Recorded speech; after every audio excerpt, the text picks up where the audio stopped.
It's experiment time.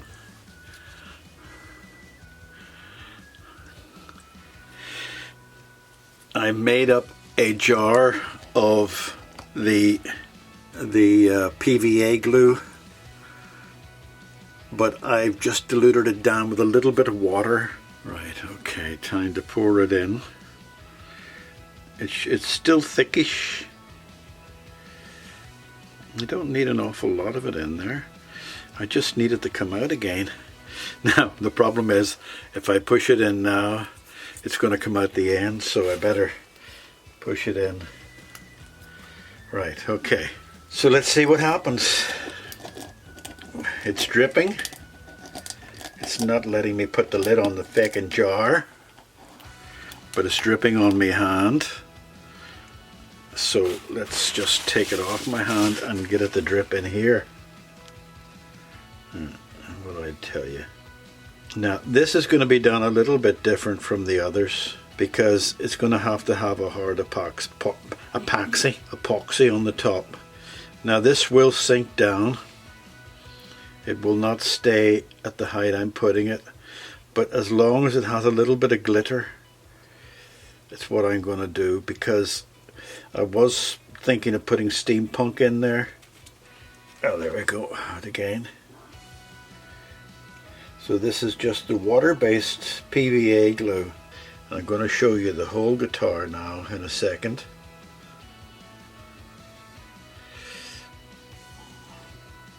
Let me just get the edges done to the edge.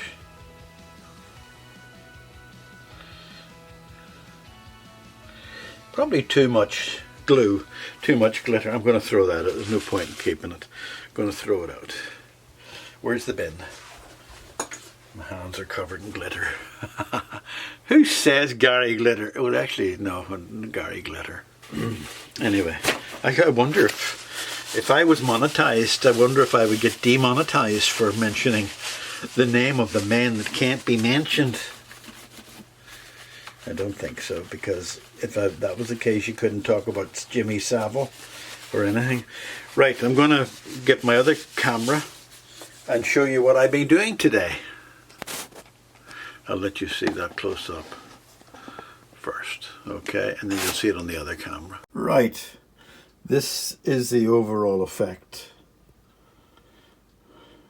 of a steampunk guitar. I don't think the lighting's doing any favors. Let me just switch off the above lighting. They're all copper. I actually think that the blue is too much. The blue glitter, epoxy glitter, is too much. That will sink in, by the way. I think it's too much for me. For other people it may not be. See how that, look at that, how that glitters. I wonder if that's going to be the same effect whenever, look at that, look. I hope that's been caught on the film. I love the way that goes. Yeah. Anyway, it's just a little bit too much for me. I think that you can get a very deep ruby red, which might be better, or even a black glitter. You can get a black glitter. So I'll show you this. That's going to be filled with epoxy. But this is the one where I made a bollocks. I made a mess. When I was using the drill, I didn't use the drill. I was just doing it and never thinking, but I should have had the neck up level. And when I was drilling, the drill was at an angle and it slipped.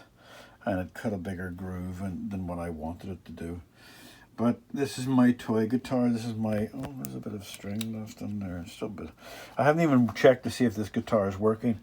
But overall, we're getting there with this. And this is the experiment for the Les Paul. But I think I'm going to like it. One other thing I wanted to show you is that is the gear sitting in a dried pool of PVA glue with glitter. Now what I did do, you can see the difference there. That is yacht varnish. I put yacht varnish on it, and you'll see if I bring it down, you can see that it's glossy. where the others are matte. I put that on to see if that would help protect the edges a little bit. The problem I have is that it's dulled it down from there to there, but as I think the blue is just a bit too much as it is, I might just cover the whole guitar in it. But again, this is not an important guitar, but I don't want to go too far with this all and make it completely Gary glittery. So there's the stage of it is now, and I think what I'll do now is I'll get this guitar working and running and get the epoxy on, and then I'll post up the final video when the time comes. There is. So it'll be another week or so before that. Okay. It's the strangest thing. It looks better in real life than it does on camera. It actually looks quite good in real life, but on camera it doesn't show it as sparkly and as jiggly and joogly as it really is.